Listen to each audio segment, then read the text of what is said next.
This is a place where the oddities of nature take a place in your reality. Where the supernatural is second hand, and the monsters and the freaks thrive over your wildest imaginations. This is Unsettling Stories.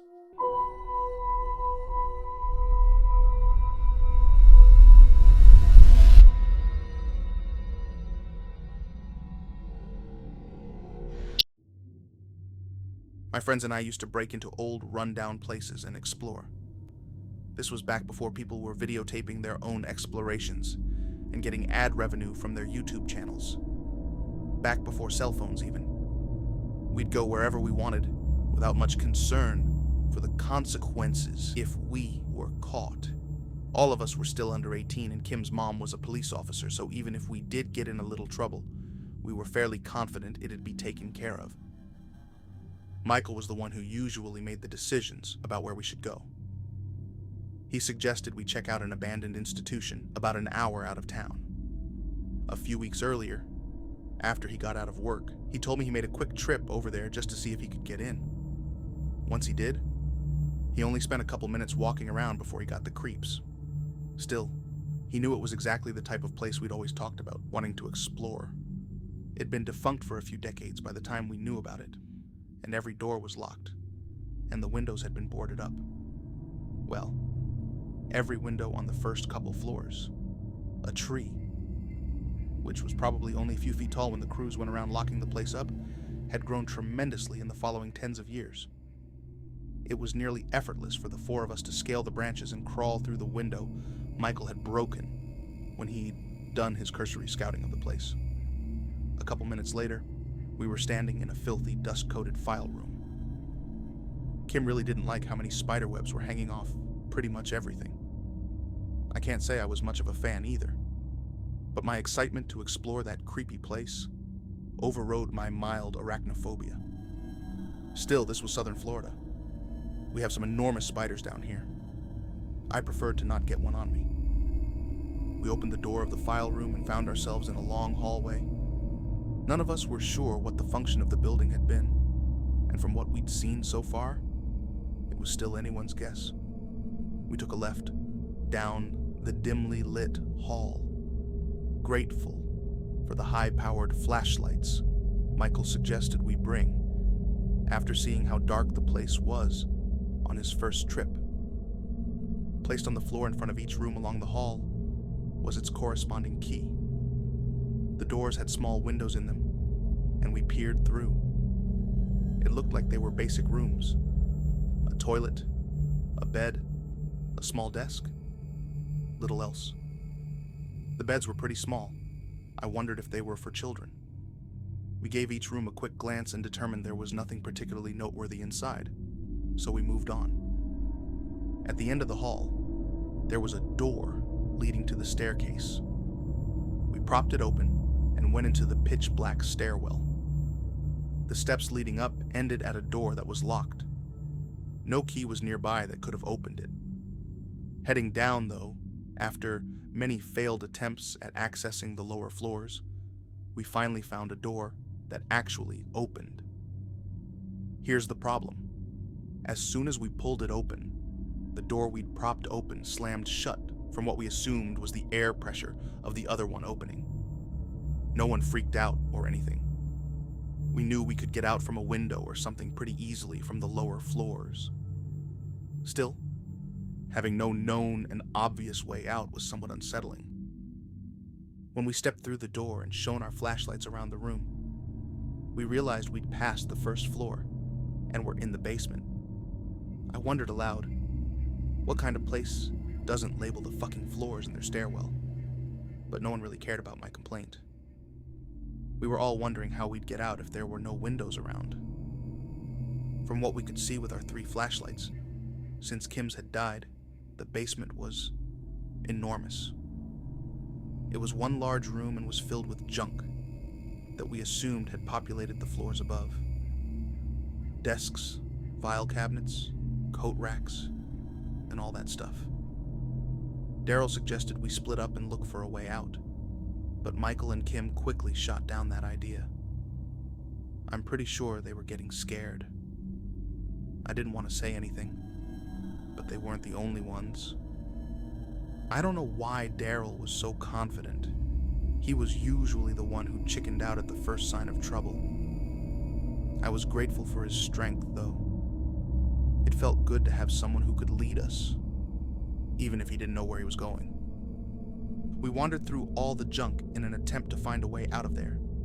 There was a loud banging sound. Kim realized what it was before any of us, and whispered, "Was that the door?" Murmurs of "fuck" variations through our small group. No one was ready to panic, though. Not yet. The basement had to have been the size of a football field. We came to an agreement to pair off and go in opposite directions. We'd yell if we found anything.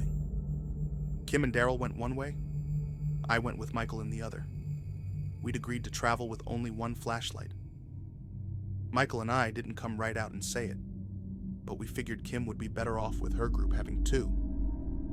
We spent a slow 10 minutes walking through the old furniture until deciding to turn back and follow the wall. The room was even bigger than we'd realized. From outside, the building was about as long as we'd expected the basement to be. Approximately that of a football field. In fact, the basement must have been many times larger. Michael said it probably connected with all the other buildings on the property, which meant it could have been almost a quarter mile in each direction. I hope that wouldn't be the case. The flashlights wouldn't last that long, and the last thing I wanted to do is deal with complete blackness. I knew I'd panic. As we progressed, we started seeing doors. They were all locked, though. No keys, no windows. Michael yelled to Daryl and Kim and asked if they'd found anything. His voice didn't echo. It almost sounded as if it stopped right in front of his face, like he was standing in front of a wall. We heard no response from our friends. Our flashlight was growing noticeably dimmer. I thought its intensity had been diminishing for the last couple minutes, but I'd done my best to put it out of my mind. But there was no denying it now. Michael had picked up his pace, forcing me to rush to catch up to his long-legged stride.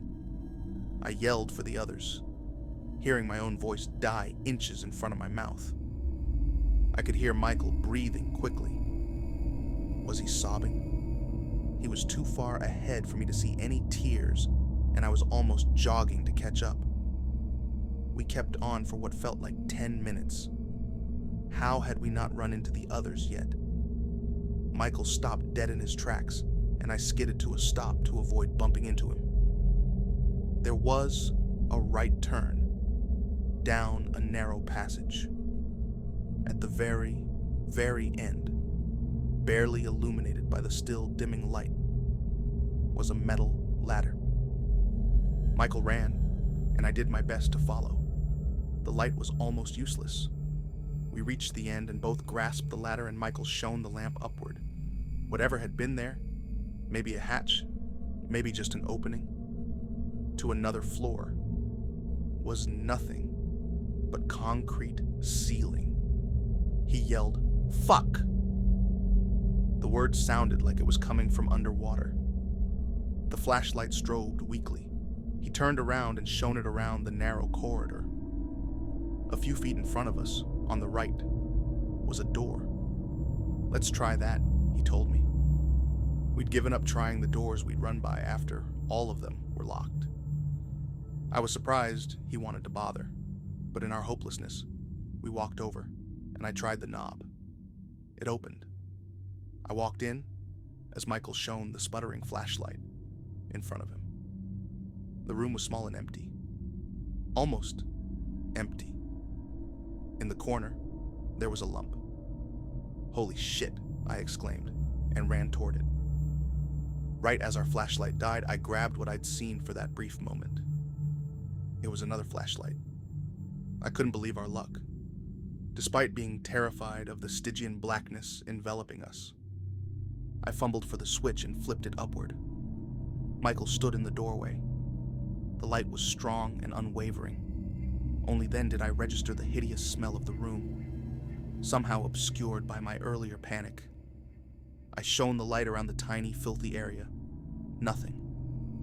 I turned around and pointed it at the lump behind where I saw the flashlight. Sitting in the corner was a corpse, its flesh swollen with putrefaction. Gray eyes pushed out of its thick and unrecognizable purple face. Its distended tongue bulged from lips that looked like a circle of rotting slugs. Worms fed. I retched. The corpse was wearing green cargo shorts and a Buccaneers jersey, both of which had been soaked through with greasy fluid. Green cargo shorts and a Buccaneers jersey. I whirled around and looked at Michael, who was still standing in the doorway. Green cargo shorts and a Buccaneers jersey. I muttered something I can't remember. He dropped the dead flashlight and took 2 steps toward me. I screamed and stumbled backward, falling into the cadaver. I felt its swollen body burst under my weight. Soft, jelly-like material clung to my back, neck, butt, and arms. The smell was incomprehensible. Flies buzzed angrily in my ears as I struggled to my feet and tried to keep the flashlight shining on the person, the thing I'd been walking with. The brilliant white of the lamp illuminated its face again. It hadn't moved any further after those first steps. It stared through me at the corner where Michael's destroyed body sat. Neither of us moved. Then its lower eyelids drooped. It almost looked like it was having a stroke, only on both sides of its face. The skin continued to fall, lower and lower, exposing the musculature underneath. The eyes burst from their sockets and hung down, swinging on their optic nerves. Then its mouth moved. I was paralyzed by abject terror. The mouth opened wider and wider, the jawbones snapping and popping as it shattered in protest of the constant force. The lower mandible hung flaccidly from its cheeks, connected only by skin. From its throat, something white began to drip, then pour, then flood. Repulsive, milky liquid gouted from the gaping hole in its throat. It splashed on the ground, soaking my feet and shins and knees. It was so slick, so warm. A perverse shower of liquid body heat that reminded me of semen and amniotic fluid. The thing grabbed both sides of my head. I dropped the flashlight, and it shone, uselessly, against the wall before blinking out, destroyed by the gushing fluid. In utter blackness, I felt incomprehensibly strong hands and arms pull me toward its mouth. My forehead touched the flood. I was pulled in, further and further. I gasped and aspirated the fluid. As I choked and coughed, more of it filled my lungs. I knew I was about to die. The blackness disappeared. I awoke to a flashlight being shown in my face. Daryl was yelling my name while Kim screamed unintelligible blather beginning and ending with the word Michael. Daryl hauled me to my feet and practically carried me down the hall, across the expansive basement, and through the area they'd explored. Kim ran behind us, sobbing. I vomited milky bile as we went, coating Daryl's arm, who gave no sign of noticing or caring. I have no idea how far we went, but I remember seeing daylight creeping around the beam of his flashlight. Over time, the flashlight became increasingly useless, and he dropped it. We moved on and on. I was eventually able to run on my own, and I followed them, cluelessly. But before I knew anything, we were outside. I passed out. I was in the hospital for days that passed in a haze of incomprehension. Gradually, I regained some semblance of consciousness. Inquisitiveness followed. Michael, I was told, was dead. I'd found his body. They assumed the shock of seeing my dead friend induced some temporary hysteria, which caused me to desecrate the corpse. But still, no one knew what had happened to him. The fact his body looked like it had been dead for 3 weeks eliminated me from being a suspect in his death. But no one could explain how he'd gotten to such a state of decomposition. Not only his 3 friends, but his parents and co-workers could verify they'd spoken and interacted with him every day up until he was found. I haven't said anything about what happened with the Michael-shaped creature after the body was found. I also didn't mention Michael had scouted out the place 3 weeks before we visited. I just wanted to believe I hallucinated the whole thing. But that didn't explain the unidentifiable organic fluid they found all over me, some of which had dried in glutinous clumps that could only be removed by excising chunks of my skin. 20 years later, every time I finger the scar tissue of the old excisions, I can still taste the stuff on my mouth and pouring down the back of my throat. Whenever I sit back in a chair, I expect it to burst like the body of the friend I once loved. And every time I get within 20 miles of the abandoned institution, I can hear Michael screaming for me to come back and help him.